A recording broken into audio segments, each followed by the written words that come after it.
Welcome to the upper liner at Treluggan.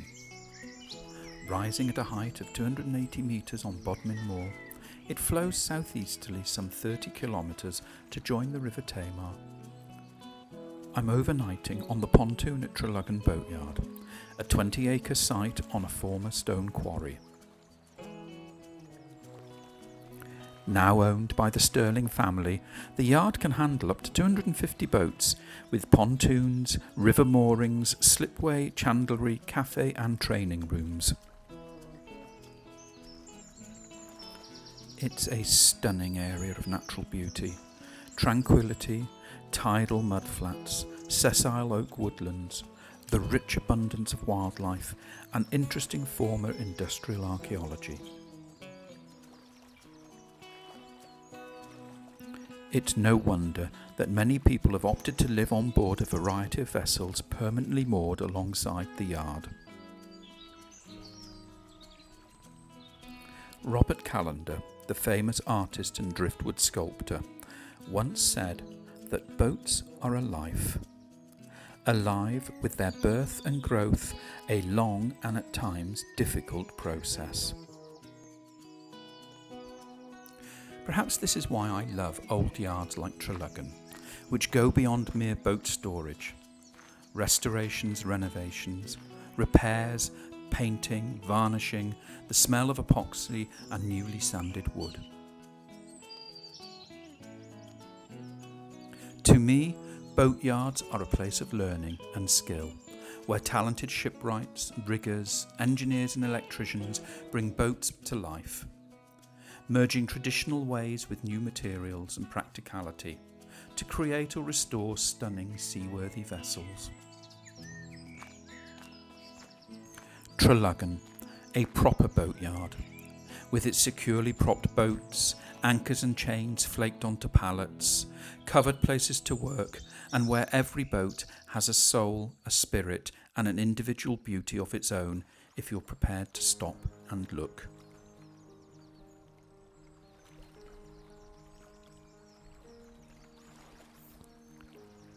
I once read that Keith Muscott of the Dinghy Cruising Association once described dinghy cruising as like backpacking on water. It allows you to sail close to nature, to explore at will, using only simple gear, the unspoiled estuaries and hidden creeks of our coastal environments. For me, dinghy cruising is about the heightened sense of one's surroundings, the sense of exploration and micro-adventures, exploring those long forgotten creeks and coastal areas. It's the peace, the solitude, the tranquility, using traditional pilotage and navigation skills.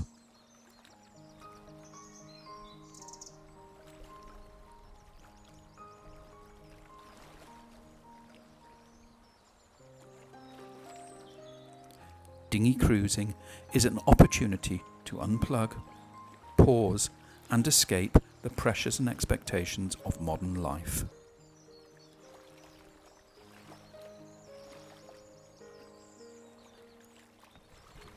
This is the Galley box. I promised you that I would show you it being used on Arwen. Alright, so we're on a floating pontoon and we're about to have something to eat. So I'm going to show you how I set it up. Over there is the lid, and I'm going to have tonight a ready meal, which is pasta bolognese. Right, so nothing exciting on that. Possibly a bun or two, and then a cup of tea. But here we are. This is what's in it. My condiments, tea and coffee in the top. Some packed lunch materials for tomorrow down below. And then in the third compartment, all the cleaning stuff, matches, things like that. So I'll just get those out ready.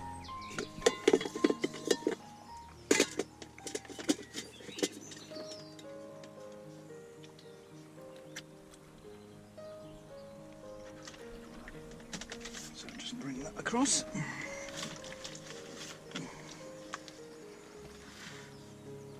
And quickly fill the pot.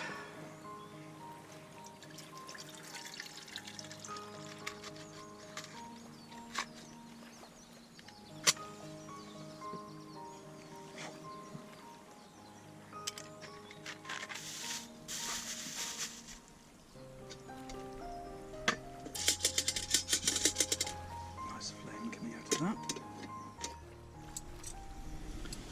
Now that sounds like boiling water, I think. Let's just have a look. Oh, nicely boiling. So I'll just pop that back there a minute. And it says here that the pouch needs to be on a suitable camping stove and for 7 minutes.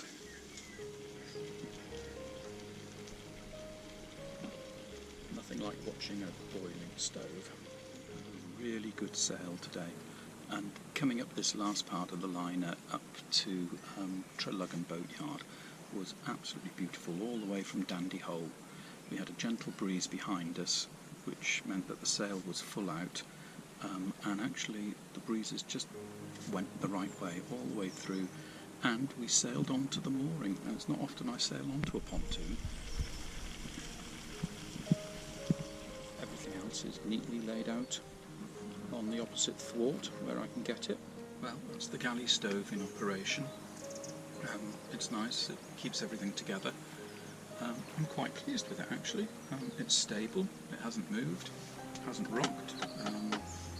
It's as efficient, the stove, as it would be if it was just out in the open. So I'm quite pleased, and I'm just feeling the walls.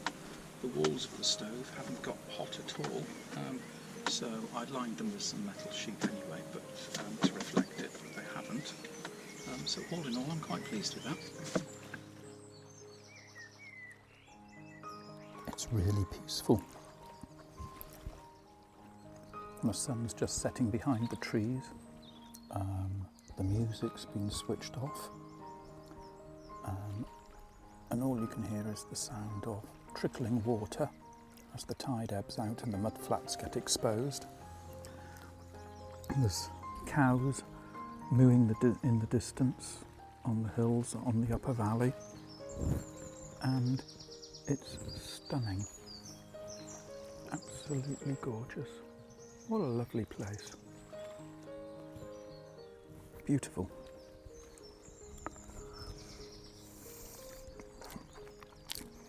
And the pasta bolognese actually tastes pretty good.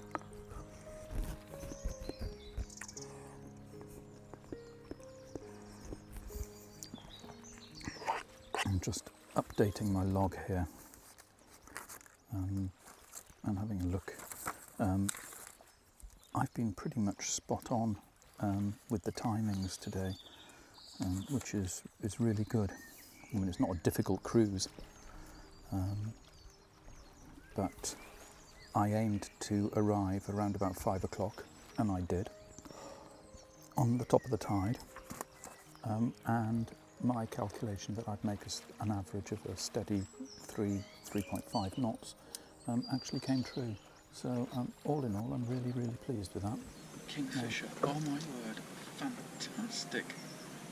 It's my first kingfisher. I haven't seen a kingfisher in ages. That is brilliant. Flying low, just above the water, dropped a fish, dived for a fish, dropped it right in front of me, and then flew off. Oh, what a fantastic sight. What a beautiful wildlife haven. The tide's going out now, and I've been warned to put about 4 foot, 5 foot play in the ropes, because the wooden pontoon here will settle onto mud. But it's about 4 foot deep, and so as a result, when I settle onto the mud, I don't want to be left hanging. So I've got stern and bow warps and spring lines, and I will slacken them off, and everything comes back to the boat. My sleeping area for the night. Got my sleeping platform sorted underneath me. Birds have stopped.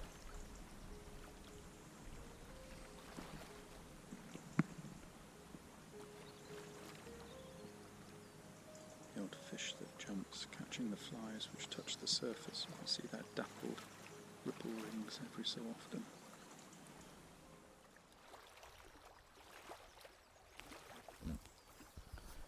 I'm not very good at this sowing malarkey, but we're giving it a go.